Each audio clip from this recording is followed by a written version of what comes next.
Hindi raw issue para kay Vice President-elect Leni Robredo ang hindi pag-imbita sa kanya ni President-elect Duterte sa meeting ng gabinete nito.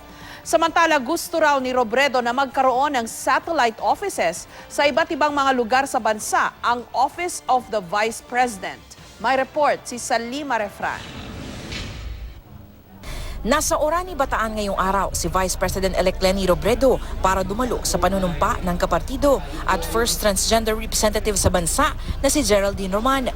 Sa panayam sa kanya ng media, hindi na iniinda ni Robredo ang hindi pagkakaimbita sa kanya sa pulong ni President-elect Rodrigo Duterte ng kanyang mga miyembro ng gabinete sa Davao. Ayon kay Robredo, naiintindihan daw niya si President-elect Duterte sa pamimili nito ng kanyang mga cabinet secretary. Medyo sensitive kasi yung posisyon ng cabinet secretary kasi sila nga yung representasyon ng ating Pangulo. Siyempre yung pipiliin niya una yung buo yung kanyang tiwala. Hindi pa kami nagmi-meet ever. Kaya siguro it will take a while bago ibigay niya sa akin yung kanyang tiwala. Naiintindihan natin yon.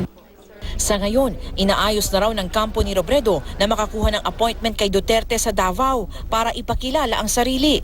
Alam ko na maraming ini-entertain si President-elect Duterte ngayon. Naghahanap kami ng time na hindi naman masyado makakaabala sa kanya. Anytime naman ako yung mag-a-adjust. Naghahanda na rin daw ang transition team ni Robredo sa pakikipag-usap sa staff ni Vice President Jejomar Binay.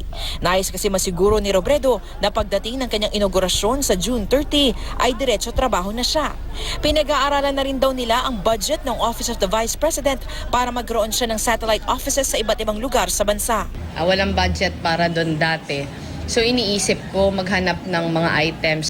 Sa mga susunod na araw, mag-iikot si Robredo para magpasalamat sa mga sumuporta sa kanyang kampanya.